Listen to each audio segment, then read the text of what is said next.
and welcome to No Recipe Required. So tonight I've got a pasta sauce for you. Now this one, tomato sauce, very classic Italian, Arrabbiata sauce, if I'm pronouncing it right. I'm not Italian, I'm an Irish boy. But the Arrabbiata sauce is a kind of a spicy tomato sauce. We're going to throw some chili flakes in there, crank up the heat just a little bit, and it's absolutely wonderful. Let's go ahead and get started. Let's go ahead and get started on our sauce, Arrabbiata. This is the kind of the spicy tomato sauce that is absolutely wonderful. It's got a little bit of heat to it that we're going to get from some red chilies. But we're going to start off, like I do most tomato sauces, or spaghetti sauces anyway, with a little bit of onion and garlic, and a nice few tablespoons of olive oil, good extra virgin olive oil. Going to season with salt and just kind of toss in the pan and let these wilt down for a few minutes, let the onions get nice and soft. Okay, so after my onions and garlic have softened up, it's time to add our chili flakes. Now, I'm going to add, it's probably just under a tablespoon. I find, you can go overboard. You got to kind of go with your own taste here. If you really like the spicy, fiery sauce, go ahead and add a little bit more.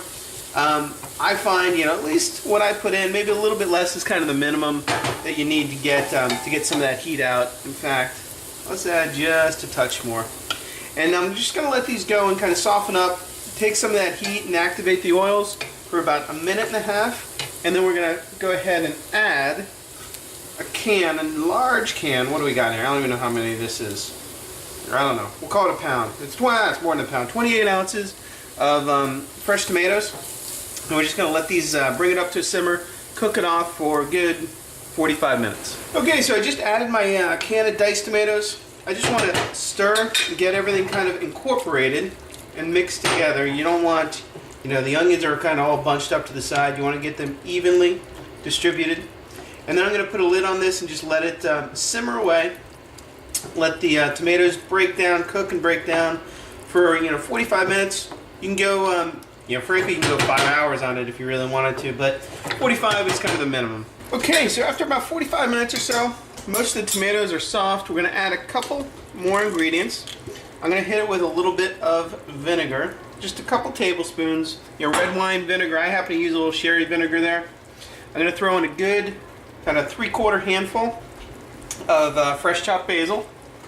And then give your sauce a taste. If it's a little bit kind of tart or sour or too acidic, you can just add a little bit of sugar. Mine happens to be. And then you just want to kind of stir that in.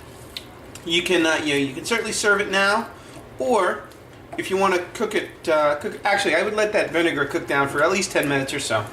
Then you can serve it, or if you want to make it smoother, you can cook it longer, or if you're using kind of diced tomatoes like this, you can literally just take a potato masher, mash it up a little bit, and make a smoother sauce.